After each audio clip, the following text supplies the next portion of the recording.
Hey guys, it's Cait and welcome to my channel.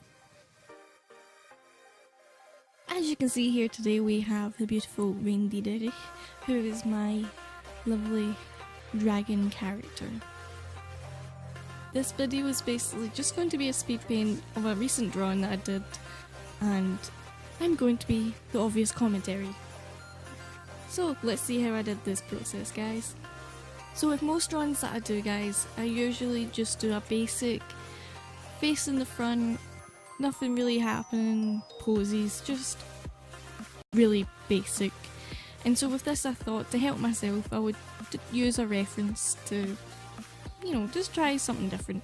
And I think I actually kind of struggled when it came to doing this. You know, you can see here I'm trying to adjust the arms and, you know, going onto the knee and trying to really just get the proportions correct instead of using the reference as some sort of a base to go over, and actually just try and learn something different. So you can see I've got my zoomed in bigger image where I'm doing my drawing, and on the right I've got it zoomed out where I can see if the proportions are correct, and what I can see is, you know, she's not got some sort of the right curves going on. So here I was trying to do some type of dragon feet because I really just kind of draw, not quite stumps, but just kind of shapes that I call feet. So I wanted to try, but as you can see on the other leg it looks really off and I really wasn't in the mood to actually just try and get it correct.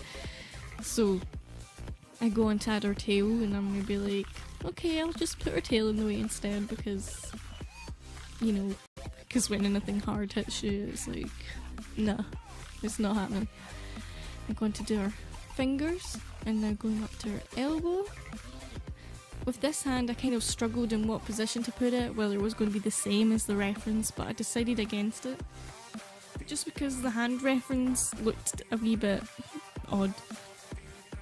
And this is my usual go-to hand position, but this one obviously turned out really bad, but it's okay, I'll fix it. So you can see I was trying to fix it there, and I turned it more towards her and did the more anime hand close, which is actually really unnatural, and here I'm scaling it to kind of fit her head a wee bit more because her head was starting to look too big.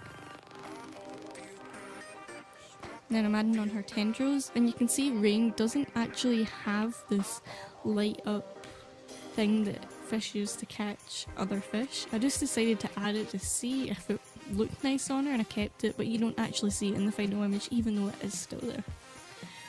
And Rain also doesn't have these markings on her face. I decided just to do something a wee bit different. I really liked how I actually did her face.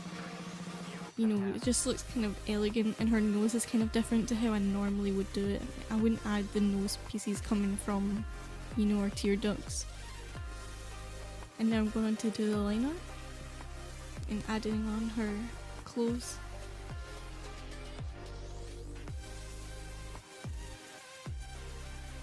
I like the kind of shape of her arms that I did, it kind of adds some muscle. And I quite like the way I do my line art as well, you know, the thick and thin lines to show it closer and further away.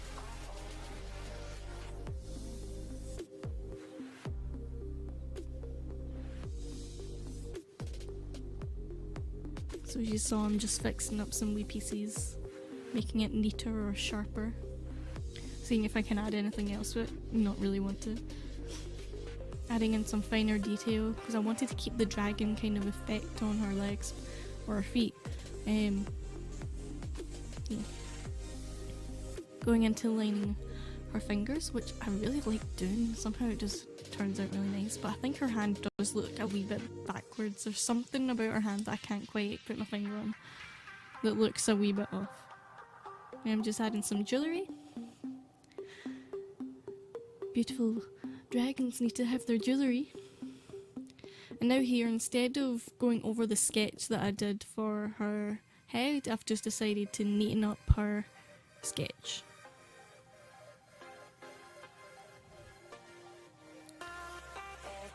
Now I'm going to attempt to line art the tail, and because it's such a big line, it took me so many attempts, as you can see, to get the tail correct. And if anyone can count the amount of times I tried to do this tail, please tell me. It would be quite funny to know.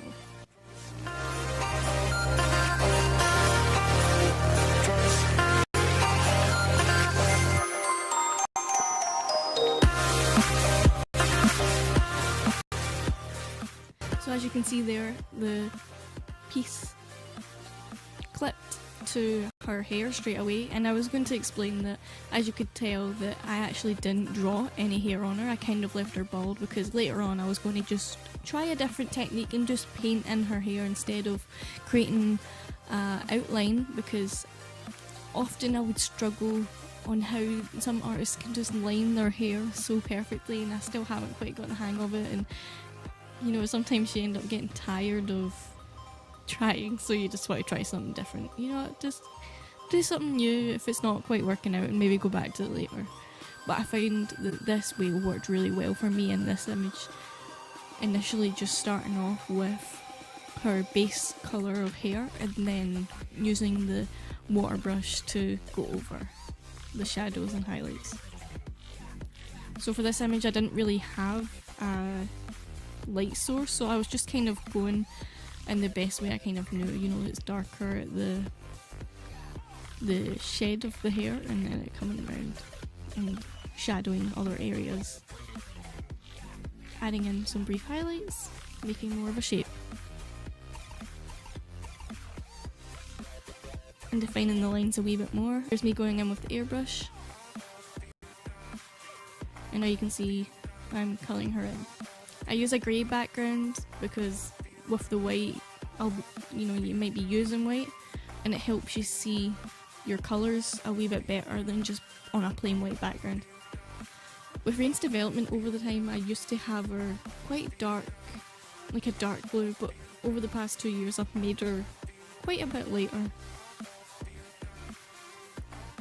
The way I kind of colour in is I'll go over a large area like you just saw, and then fill it in with the paint bucket.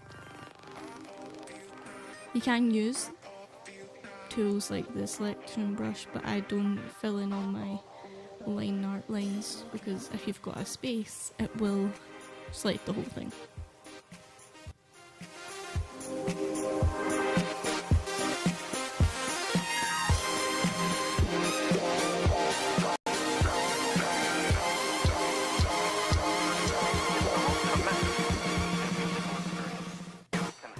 And you can see that if I go out the line at all, I just kind of erase it. This way of line arting is quite time consuming, but you will eventually get it done. Just stay hopeful, because it will turn out very well.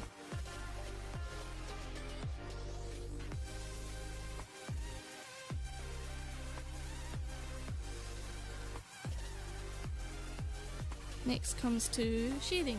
Personally, I really love the shading. The shading is the fun part, and I like playing around with different colours, even though with Rain I don't really use that many. I like doing, the thicker, harder, bolder lines, and then fading it out with the same brush to give it the gradient look. And also, once I've done that, I will also go in with the airbrush and just emphasize that shadow with another colour. You can see here it's the blue a wee bit more to bring out more shadows.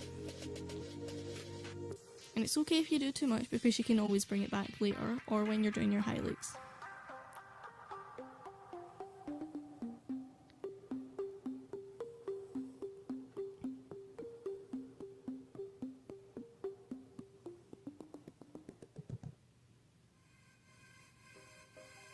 Like I said before, I don't really know where my light source is, so planning the shadows, I just kind of put them anywhere and see if they work. But if there's an image where I do plan on having a light source, I will try my best to put them purposely in the correct areas. But I've got a bad habit of just putting them anywhere, because I never really have a background.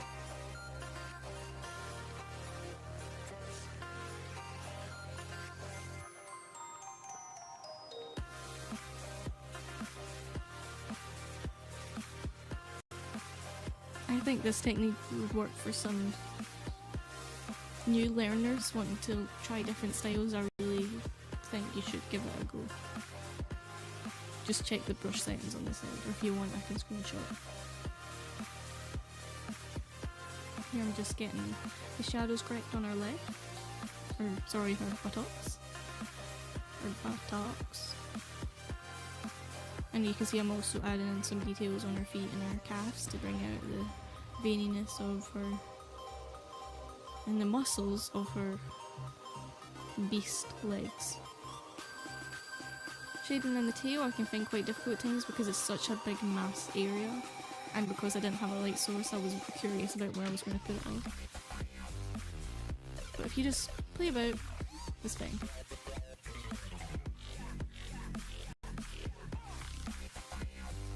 Usually I would prefer to go in with an even darker colour and make it more contrasty, but I think with this image I didn't actually think about it, I kind of forgot, but it's okay.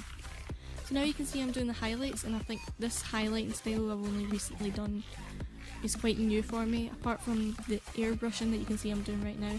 But you'll see in a wee moment I'll go in and start doing finer lines against my shading to make her stand out a wee bit more. I had seen, after researching some other artists on DeviantArt, that they also done it, and I was like, maybe I should try something similar. And this is what's happened, this is how it's turned out, and I think it just makes the image stand out so much more when you can see a wee bit of light spilling onto her a wee bit more, because sometimes when I do my highlights they're almost too overpowering and it makes her too glowy looking and like almost sweaty or just a wee bit too much. So I think I still need to work on that a wee bit.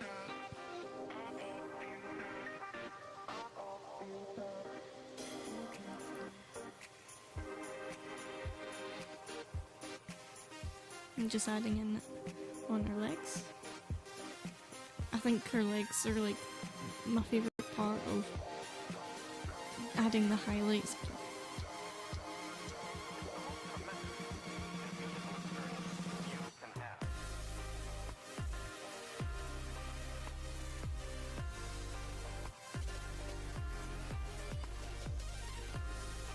Now I'm going to go in and do the smaller details on her, whatever these parts are called.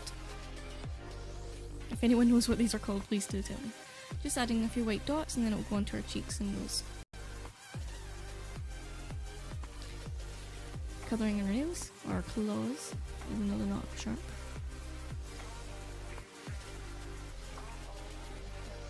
Colouring in her eyes here, you can see that it didn't really match the line art, as the line art was brighter than the eyes, so I just go in with a black on the layer above and just go over the eye and face area to kind of make the eyes stand out again, as you can see here. But not over the entire thing, because you want some contrast of the line art. Colouring in these bits. Sometimes I think I make these bits too flat at times, but I think in this image it's alright. I'm still trying to get the correct shadow colour for these parts. It almost looks too dull, but we're getting there.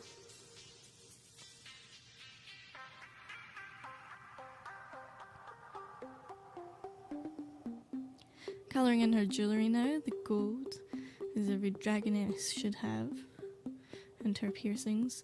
And I also noticed that I forgot to colour in her under breasts. As you can see, I'll go in and fill that in eventually.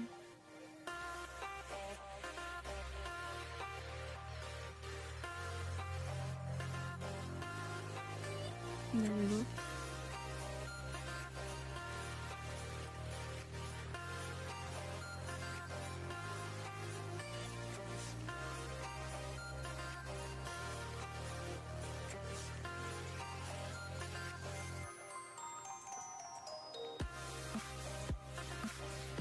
So guys, that's pretty much the final image that you get from this painting. There's a wee flaw that I noticed as well, which is the cloth around her breast doesn't connect anywhere onto her back, so I could probably go in and fix that, but I think the way I wanted it was it does actually connect at the back, but just for this image maybe it's loose and you can't see it. It probably would have been better if I did fill that in, but yeah. So there you go guys, I pretty much just gave it a transparent background and uploaded it onto DeviantArt. So guys, thanks for watching, and I hope you really enjoyed this as much as I did. I had a lot of fun doing this painting since it's been quite a wee while since I have painted, and it was good to finally get it out of my system and play a bit with some techniques. Oh, and guys, remember to like and follow my YouTube, Facebook and DeviantArt at PristineArt on all three of them. So guys, thanks for watching, and I'll see you again. Bye!